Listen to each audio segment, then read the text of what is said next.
বহুত আপনার পণ্ডিত বন্ধু বান্ধবকে দেখবেন যে মামা পয়সা ছাড়া সরকারি চাকরি নাই, আমাকে মামাও নাই খালুও নাই। যে ভাই আপনি ভাইবা দিচ্ছেন কয়টা, আপনার কয়টা ভাইবা দিয়ে বাদ দিছে যে আপনি বলে বেড়াচ্ছেন যে সরকারি চাকরি হয় না? আপনি ভাইবা দেন, ভাইবা দেওয়ার পরে আপনি বাদ দিলে বলেন যে আমি 10 বার ভাইবা দিচ্ছি, আমাকে বাদ দিয়ে দিছে।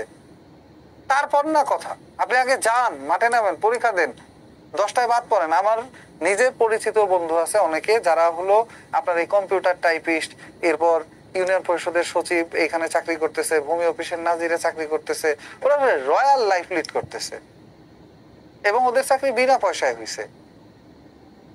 শিক্ষা অধিদপ্তরে আছে উচ্চমান সহকারী, তো এই চাকরিগুলো বিনা পয়সা হয়েছে ওদের। হ্যাঁ, কিছু চাকরি তো অবশ্যই টাকা পয়সায় হয়, সেটা ভিন্ন জিনিস।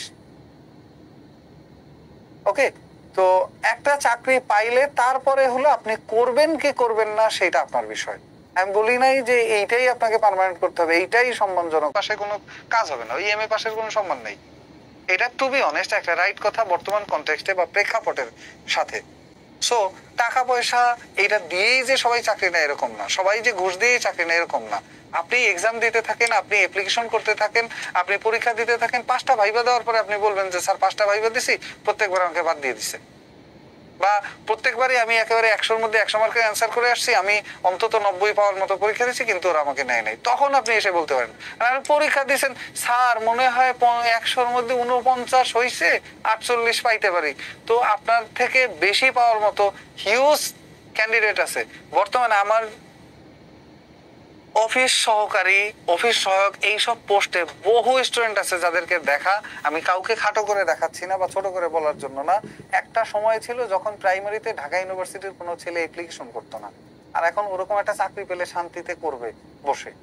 ইভেন অফিস সহকারী পোস্টে বহু পাবলিক ইউনিভার্সিটির ছেলে পেলে অনায়াসে আরামসে দিব্যি চাকরি করতেছে, রিল্যাক্সে ঘুরে ফিরে খাচ্ছে, কোনো হতাশাও নাই। আর আপনি কই দিয়া কোথার কোন কলেজে পড়ছেন না পড়ছেন, আপনার স্যার এইটাও আবার একটা বড় চাকরি, ওইটার জন্য আপনি অনুপ্রেরণা দেন। আরে ভাই একটা নেন আগে আপনি, বর্তমানে কনটেক্সট খারাপ। আর এর বাইরে আপনি আর কি করবেন? কোন একটা কোম্পানিতে ঢুকে যাবেন, তাহলে ঢুকে যান, তাহলে তো গভর্নমেন্ট জব আপনার না, আপনার এই সেক্টর না, আপনি এখানে কেন থাকবেন? আপনি চলে যান।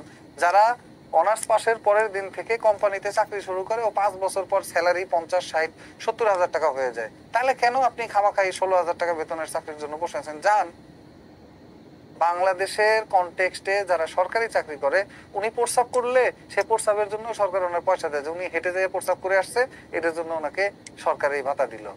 মানে এই কথাগুলো শুনতে খারাপ শোনায়, বাট ওইগুলা চাকরি যারা করে তারা জানে যে ইন্টারনাল ব্যাপার স্যাপারগুলো কেমন হয়, এবং এগুলো ইলিগাল না, লিগালি সিস্টেমেটিক্যালি এগুলো দেওয়াই আছে তাদেরকে সুযোগ সুবিধা। আর এই জন্যই মানুষ ওইটার জন্য মরে যায়। ধরেন ইউজুয়ালি একজন ফার্স্ট ক্লাস অফিসার যখন সে জেলা থেকে আসে, ঢাকায় আসে, তার জেলা থেকে যদি এটা 200 কিলোমিটার হয়, তখন দেখা যায় তাকে যাতায়াত ভাড়াই দিচ্ছে 8,000 থেকে 10,000 টাকা। একজন ফার্স্ট ক্লাস অফিসারকে 10,000 টাকা আপনাকে কে যাতায়াত ভাড়া দিবে? অনেক খাত আছে, এই জন্যই মানুষ ওইখানে যায় 16,000 টাকার চাকরি করতে। সবাই যে শুধু ইলিগাল পয়সা ইনকাম করার জন্য যায় তা না, সম্মান, টাকা পয়সা সবকিছুই পাওয়া যায়। আপনি আগে একটা পান, পরে গ্রেড চেঞ্জ করেন, পরে আপগ্রেড করেন,